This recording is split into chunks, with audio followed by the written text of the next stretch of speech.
our different organizations have definitely seen relationships form with students that are from different parts of the cities but like the same things, and that changes the dynamic of a program, and it makes it a really rich experience for teens when they can share about their experiences from different schools and different neighborhoods.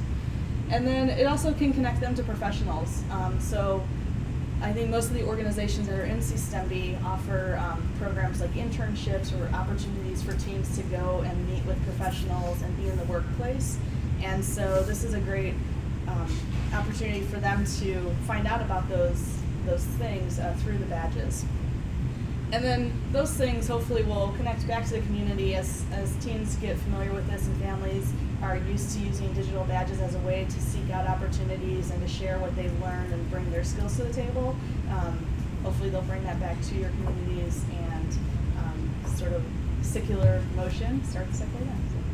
And I think if you can advance one more, please.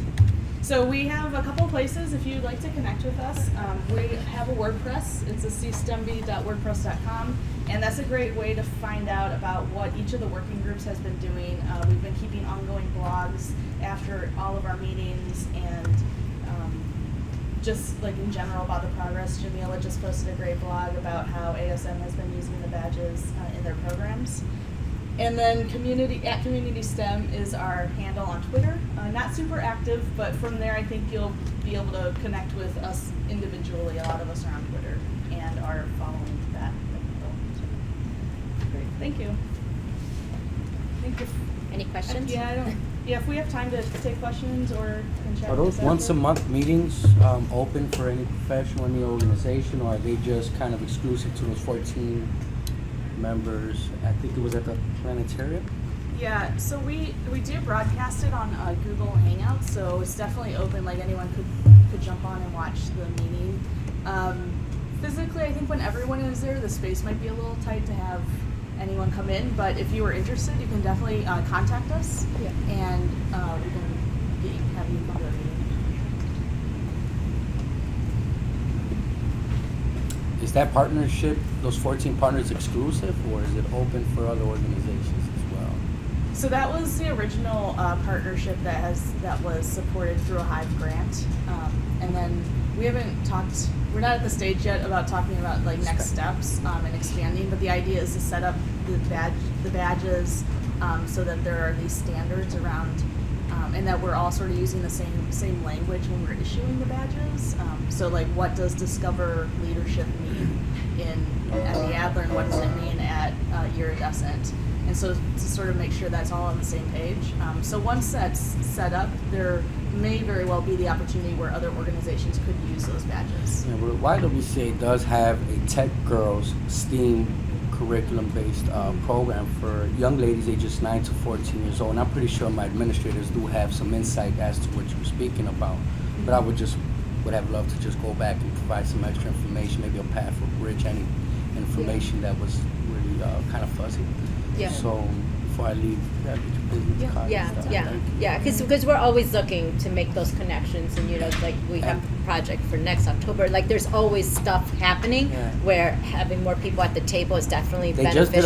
They just did a project with the planetarium, because they just finished coding and I think game designing, and then they went over to the planetarium, and they have one of the, I guess, specialists from the planetarium coming over to the organization, and they're doing a project now with the ladies. So. Yeah, this was one of my colleagues. Familiar. Yeah. Thank you, everybody. Just in case I don't see you.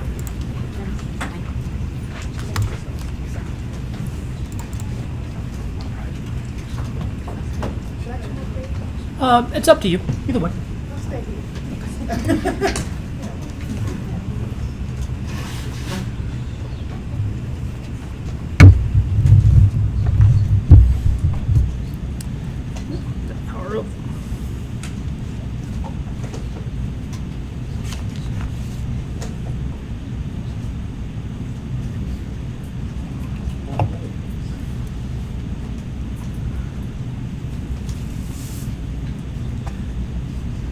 Come on, PowerPoint. You can do it. Chris, did you take that picture? picture, or is that just a? Oh, no, that's it's just, I forget who took the picture.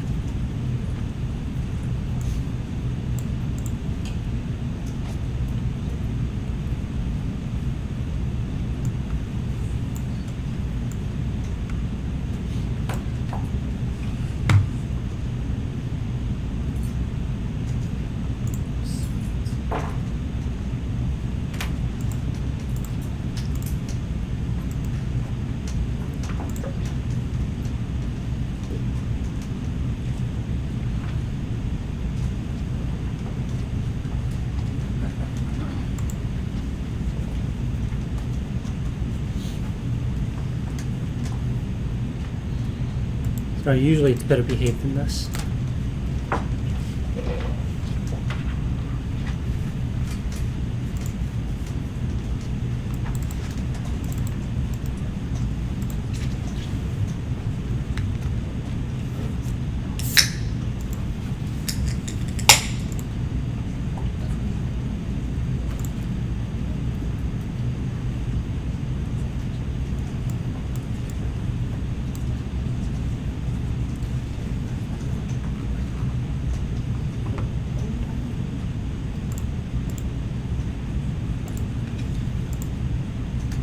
Your refresh.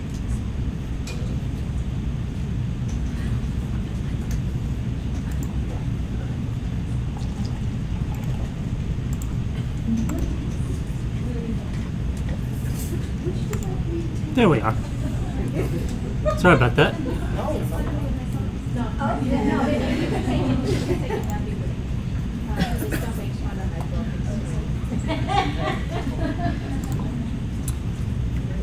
right. I should go ahead and get started. Is it still morning? Yeah, it's still morning. Good morning again, everybody. My name is Tanae Gray. I guess I'm going to introduce myself. I am here to present on behalf of the Chicago City of Learning and the Digital Youth Network. So I guess I'll go ahead and just get started. So I want to start with a little bit of background information about the Chicago City of Learning and how it started and its origins. And so it started in the summer of 2013, where about 100 organizations came together to engage in badging around their programs. It was a very quick start. I think they had 6 months to plan for the initiative. It kind of started as a sort of a top-down approach, and it felt like it was mostly around. It felt like it was a slap a badge approach on it. And so from that summer, we learned a lot of lessons in terms of how we should move forward. And so in 2014, we rebooted. It became more focused around connected learning, and we wanted to engage organizations from a bottom-up approach and engage in a thoughtful badge design process. And then this year, we've been focusing on digging deep with our existing organizations as well as onboarding new organizations and trying to expand the initiative, as well as engaging in some pilots with specific programs and organizations. The Chicago City of Learning fits under a larger umbrella, the Cities of Learning, which includes cities such as Los Angeles, Dallas, Pittsburgh, and DC. And again, this year we are focusing on digging deep with the 3 cities, as they are the pilot cities for the initiative. And in 2016, there is a plan to onboard more cities across the country. Just a little bit of a background history. Again, it's an initiative that is a collaborative initiative. It's out of the mayor's office. It's a collaboration between City of Chicago, Digital Youth Network, we sit at DePaul University, Hive, and I know I'm leaving somebody out. Those are, and MacArthur, of course, MacArthur, thank you. Yeah, they are. Thank you. MacArthur is our major funder. So just a little bit of a condensed history and background around the initiative. We have 3 high-level goals. The first goal is really about making these informal learning opportunities visible to everybody, young people, educators, parents, program providers. And what we mean by that is there is learning going on in out of school time spaces and places. And we want to make that learning visible to everybody. We all know that learning happens 24 hours a day, 7 days a week. It doesn't necessarily happen in the four walls of a traditional school setting. Learning happens there, but it also happens in these other spaces, in these programs, with peers, in online communities. So our goal is all about making those informal learning opportunities visible so young people can know what's out there, and as well as their parents in an effort to access this information. Our second goal is around connecting those learning opportunities along interests and across spaces, and that really is talking about the connected learning approach. We want young people to understand that there are pathways for you, and we want to make those pathways visible, just like the STEM Day group talked about. How do we help young people understand, if you're interested in being a scientist or a video editor, here's a clear pathway for you to follow. And what helps facilitate that pathway, of course, are the adults that work with these young people, the adults that care about these young people, but also badges. So we recognize the achievements that young people earn and gain through the use of digital badges. They're the tool.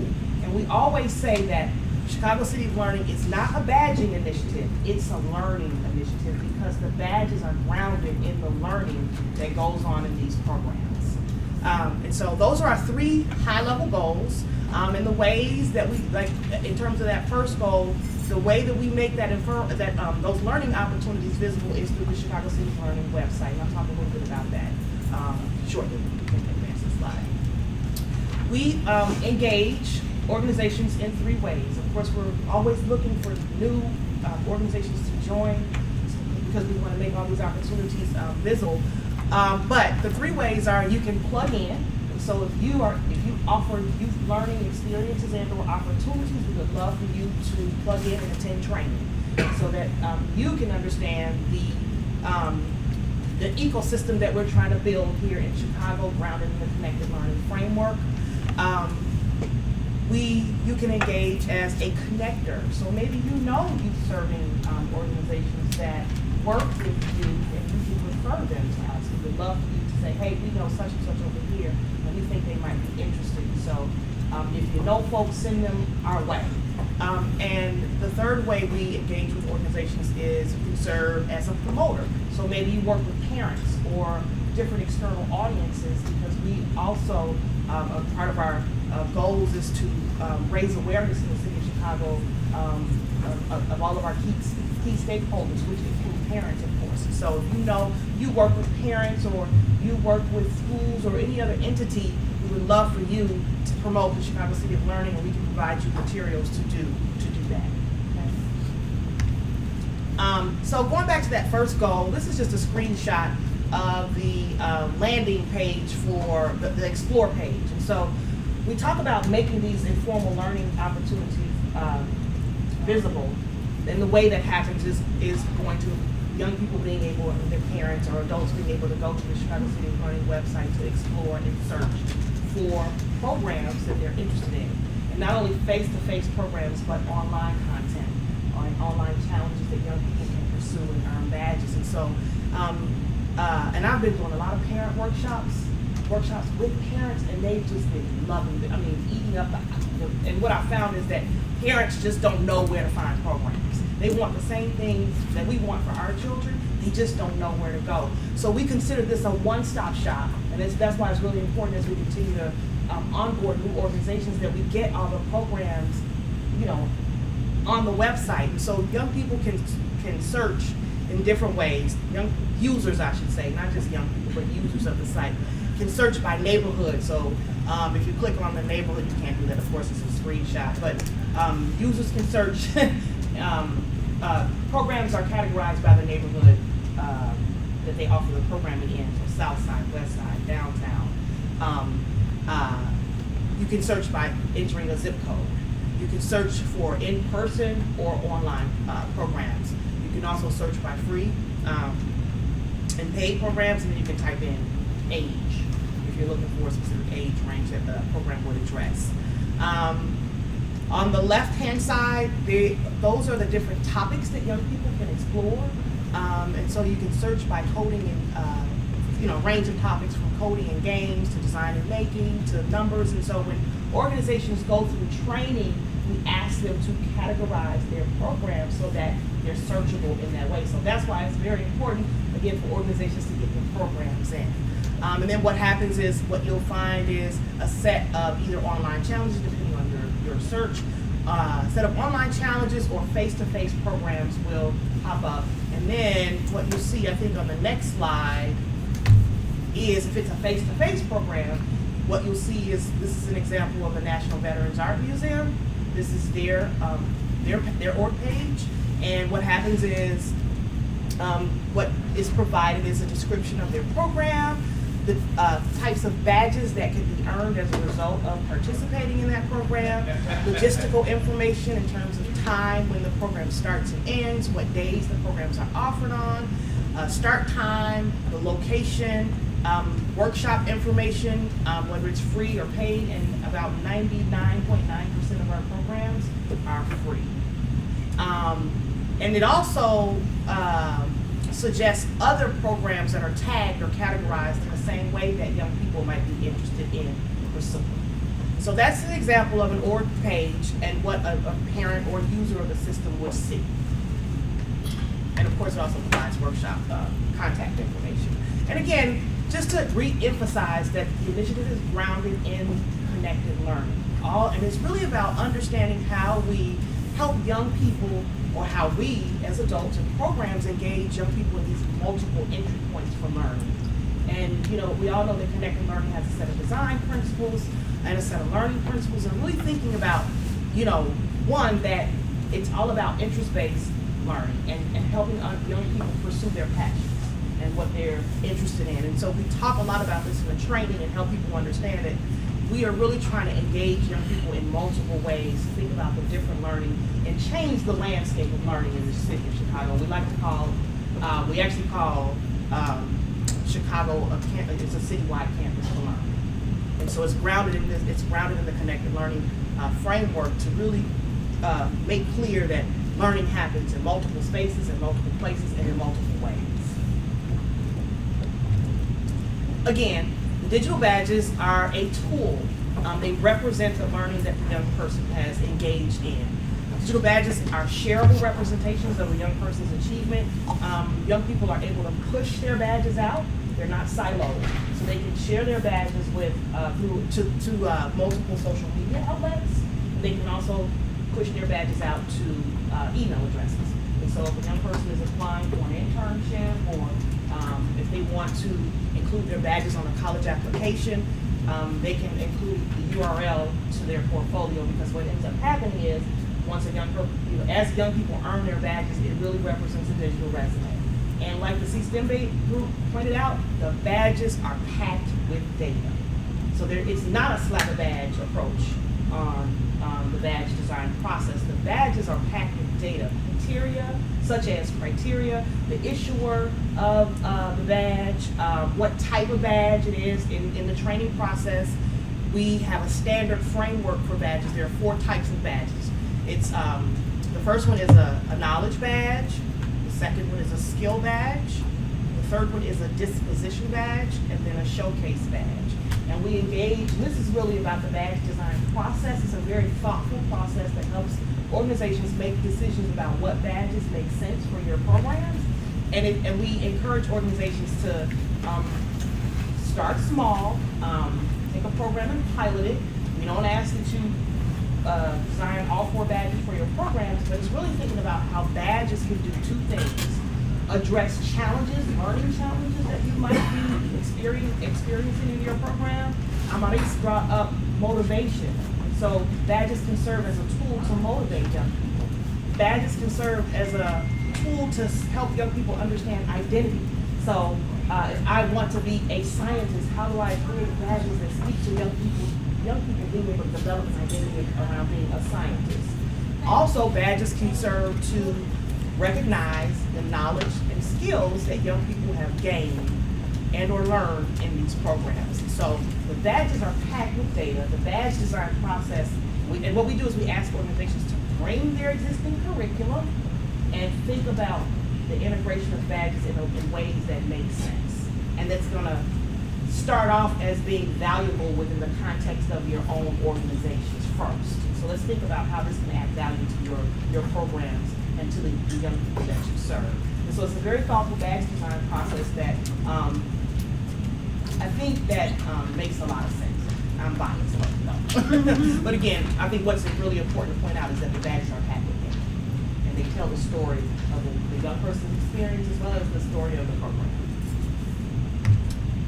So this is just an example of I think, Michael, you brought up the Destination Chicago event.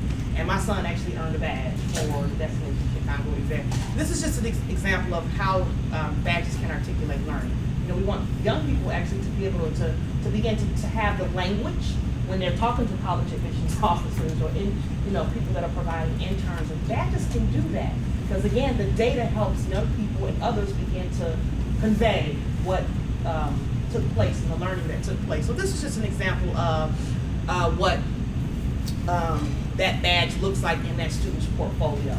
So you have an image of the badge. The issuer was Destination Chicago, Chicago City of Learning.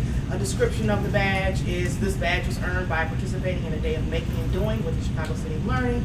The badge type is actually wrong. It shouldn't say community, it should say disposition. We changed that. But and the disposition badge is all about developing habits of work and mind that you want in your young people. And the duration was an hour, and the criteria for earning this badge was to attend the Destination Chicago event on May 10th, which was last year. So that's an example of what that badge would look like in that student's portfolio or resume, or digital resume. Another example of a young person, Philip is this young person's name. He worked with the STEAM Studio last summer, and STEAM Studio worked with a couple of design boutiques in the city of Chicago, where the kids that participated in that program were given a design challenge. And Philip participated in a 2-week STEAM Studio workshop, and he won the prize, right? And actually, the kids that participated at Destination Chicago last year, I think they had to design bags and shirts, and they got to put on a fashion show of all the things that they created.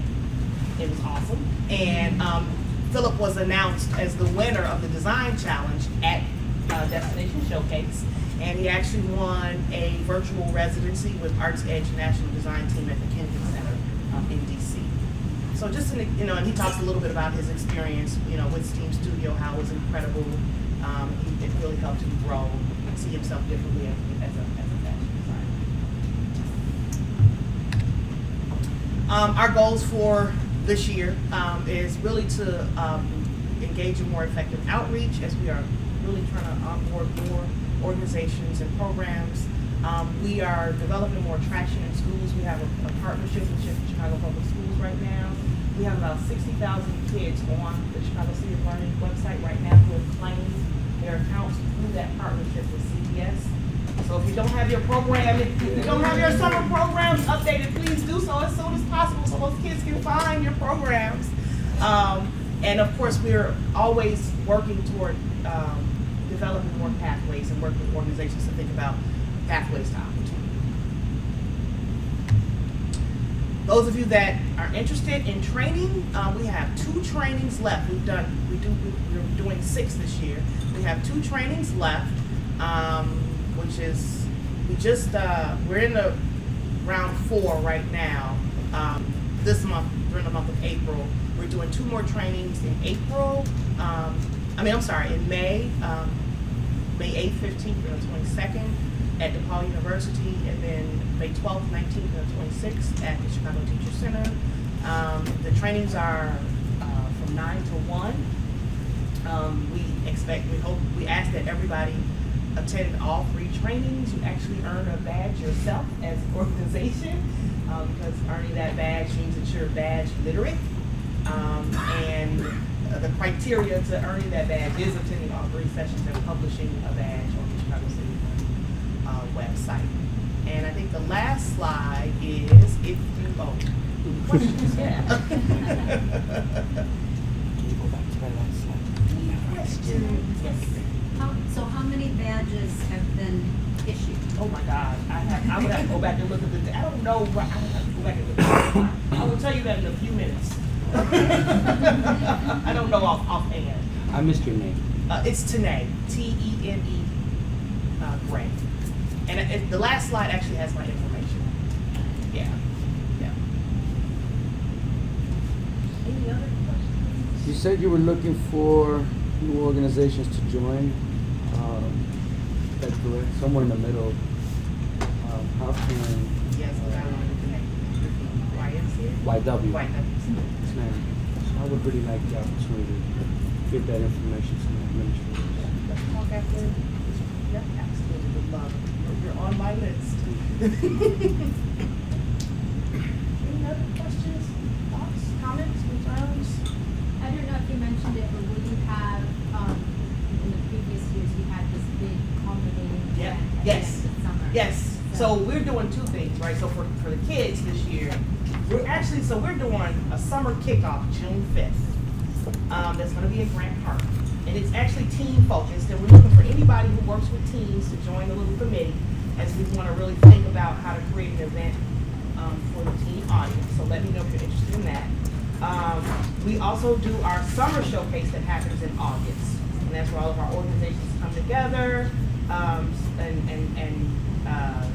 kind of make, do, create, with workshops included for young people to participate in, and tables where orgs are set up, for kids to do all types of activities. And we haven't nailed down a date, but that normally happens in August. So those are the two things that are on the horizon for us. Today, is there an example of a pathway that's already been created, like the young person's already creating? Can you talk a little bit? Well, so we have a writer's pathway. We have a writing pathway that has been established. And as a matter of fact, we had about 8 or 9 kids who are on the pathway and engaging in the pathway. About 3 weeks ago, those young people that earned that badge through that pathway earned an opportunity to participate in storytelling week at Reed. They got a chance to tell their stories, share their stories with a large audience. There was a lot of people there. In a couple of weeks, those same students they're gonna have a YAP. It's called Young Authors Playlist. The Yappers is what they are called. They're gonna have a professional writers conference, so they'll get to a meetup where professional writers will be there, and the kids will be able to engage and talk to them. That's in a couple of weeks, and that's something that was created on our end. We also create playlists for young. And we're working with CPS to also create playlists that are theme-based, that get pushed out in Chicago Public Schools. Like program playlists? Well, they're content-based. So what we've done this year is work with CPS content specialists, so science folks, math folks, literacy folks, and we've worked with them in designing these playlists, which is slightly different than a pathway, but playlists, and they get pushed out in the schools. And they're each month is a different theme. So for example, in January, the theme was around Martin Luther King, and the challenge was that the kids had to upload a photo of themselves doing a service, and the first 50 kids that uploaded a photo won free tickets to see Selma. So we are, constantly working with our partners to think about the appropriate incentives for these types of, because again, the badges are supposed to lead to special opportunities, and so really thinking about ways to include, intentionally, and be inclusive of those in a pathway or a playlist, if that makes sense. Are there any opportunities for youth policies to collaborate with youth who are involved with other city learning programs for each regional values? I think that will be on the horizon as we continue this work with cities, and that will probably be something we would do or could do with a pilot city. So LA, Dallas, and Pittsburgh, yes. So really, I think next year we'll have an opportunity to do some different things. But this year we were focused on really digging deep around whatever each city was focusing on. But I think there will be opportunities to do that. I think that's a great idea. Can you share a little more about the disposition category. Yeah, so, how that works. yep, so disposition is all about the habits of work or habits of mind that an organization values. It's what is valuable to your community or your organization. I'll give you an example. And we use this example, Cuba Links. How many people are familiar with Cuba Links? Okay, it's a spoken word. They do spoken word hip hop. And one of the things that they do very well is their kids give each other feedback on their performances, what they're doing in practice. Now, it's not something that they explicitly teach, right? Or, you know, but the kid, it's a culture that you're trying to create in your program. And so when they decided that a peer feedback badge was important to their program because that's what they value, and it's a disposition. We want kids to get feedback to each other. We want, well, you know, that's the type of community that they're trying to create in Cuba Links. So that speaks to a habit of work or habit of mind that we want to develop. I just had a question, like, kind of piggyback on this question. So, is part of the goal to have cities of like learning be kind of a national, like connect? So, say a kid from Chicago moves to LA or Pittsburgh or something like that. Is that part of the goal, or is that not? So I don't know if I don't know from the cities of learning perspective, Okay. but I would imagine that would be a goal. So kids can be able to connect. I mean, this is all about connecting, right? Yeah. And we have organizations in LA, like Global Girl Media they were actually able to just like they do the same work in LA, so they were actually able to share a badge. You know, so being able to engage in those types of practices to support what we talk about, connected learning. I don't think we're there yet, but I think that's where we're trying to go. Okay. Yeah. Yes, Ms. Ray.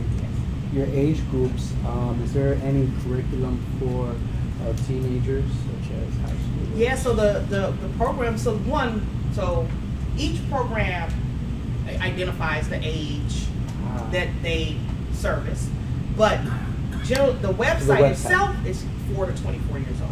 4 to 24? Yeah. And if I'm located out Inglewood,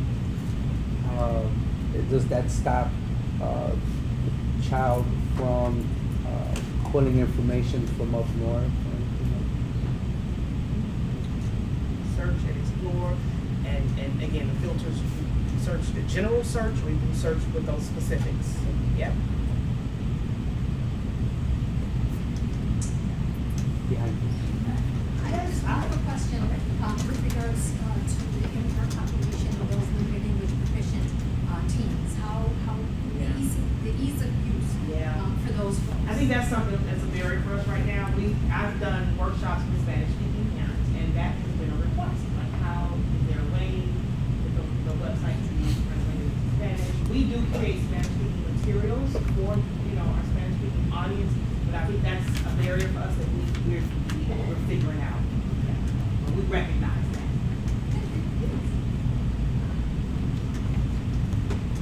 Any more questions? If you go to the next slide, if you have any questions, again, want to know more, set up a time for me to come and talk to your organizations, participate in training, I am the person to contact. My email is tgray@detroityouth.network.org, and I left my business cards, but if you can copy it down, please feel free to reach out, and then we can talk afterwards as well. Thank you.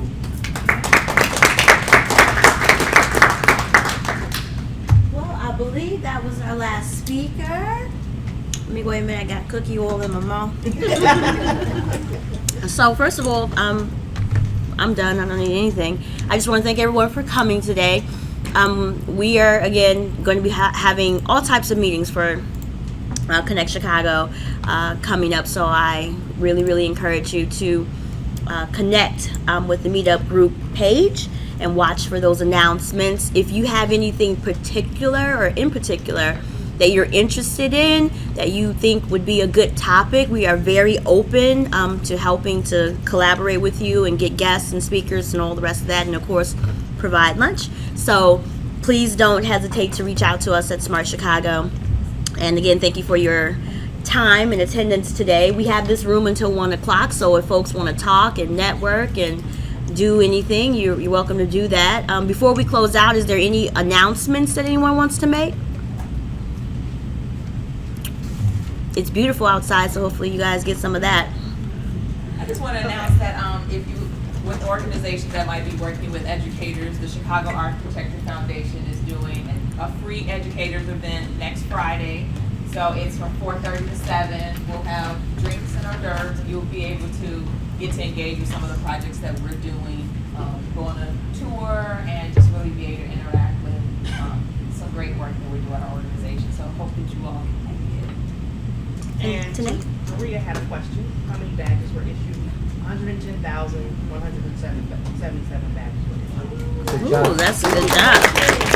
Since you guys started? Yeah. And That's that's, awesome. yes, exactly. That's awesome. Perfect. Okay, so we'll see you next month. What band does Dan always play?